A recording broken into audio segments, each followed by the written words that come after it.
None of this sounds like any of that red pill incel shit I hear on 99% of like red pill channels. Red pills you're talking about? I guess most people I listen to are... How are you going to have 6 girlfriends and 10 side chicks if you commit an entire evening of dinner and drinks, ignoring your other girls on your phone to try to have sex with a single girl? That is not possible. 6 girlfriends, I see them all more than once a week. How does that work out? Have a coffee with a girl for 20 minutes, make her laugh, make her smile, 2 hours only, then I'll take her home. Something different has happened to this girl when she's been with me than she's been with the typical guy. Made her laugh, made her smile, she had a wonderful time, but there was no drinking, there was no getting her drunk, there was no me trying to have sex with her, there was no me leaning in for a kiss. She's back at home at 5 p.m. like, oh, okay, that was fun.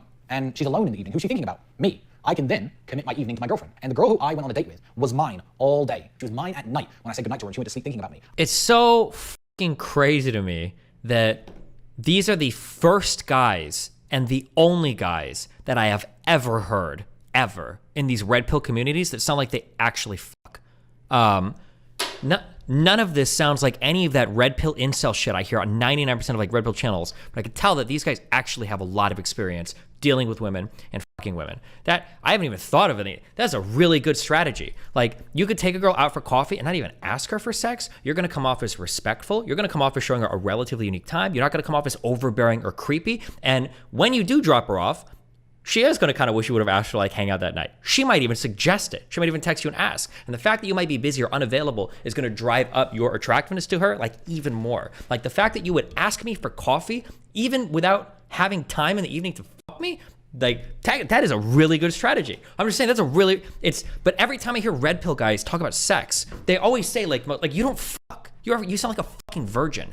Oh, well, when I cheat on my girlfriend, it actually makes me more attractive. Bullshit, motherfucker. You don't fuck anybody if you think that way. Women don't think like that. You're fucking insane, right? But this guy's strategy of hiding the alternate women that you fuck, saying my girlfriend doesn't check my text messages, spending only certain amounts of time with girls, whatever, that shit sounds like it works 1,000,000%. And I understand mechanically why it would work. But all the other red pill shit I hear, it sounds like people that you don't spend any time with women. You don't fuck anybody, except for maybe the people that you're clouded up with. Maybe a girl fucks you for clout, maybe. But other than that, you have no game. You have no charisma. You have no idea what women are thinking about anything. Whereas these guys, but I guess if you're a sex trafficker, you have to learn these things, right? Because these guys, the results of them getting girls is actually part of their business. Whereas the red pill business is not getting girls, it's teaching people how to get girls. And those two things are worlds apart. It's why people that sell Amway never make as much as the people that tell you how to sell Amway. It's why the people that are in multi-level marketing schemes are never making as much as the people at the top that are telling you how to sell from the bottom, right? That's how the business styles always work.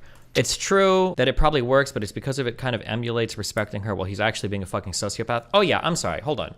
Divorce everything that I just said. None of this is about building healthy, respectful, like good relationships that are gonna be fulfilling and enjoyable for you. This is just how to be a fuckboy at like an advanced level. This is how to be a fuckboy and not come across as a fuckboy. This is like advanced level fuckboyery.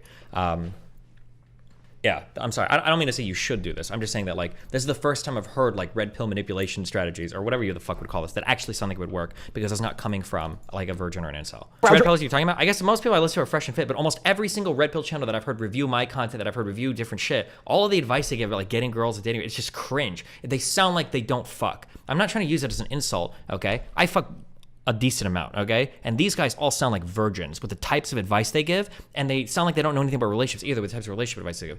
These guys sound like they know their shit really well. Like they run insane fucking game wherever the fuck they go. And every single comment they've made is like, this is a guy that knows how women's brains work, that knows like what makes women like it. That's what it feels like. And the other guys feel like they're repeating PUA talking points that they heard from 2014 and have found a way to make sound more misogynistic. Like that's what it sounds like. Like when I listen to these guys talk, they sound like these guys have lived this environment. These guys seem like they lay a ton of pipe.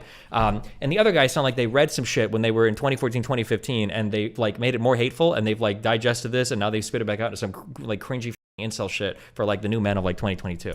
I just don't understand how these guys were all inspired by like the Tates. I don't know how that advice was so fucking bad, but everything these guys say is like on point for if you want to be an advanced boy, basically. Yeah, that's a hard thing to understand as a guy, because for guys we are repetitive. Like no offense, bro, but that's like kind of fucking pathetic. Why don't the red pill people just copy this shit? Why do I hear so much incel dating advice?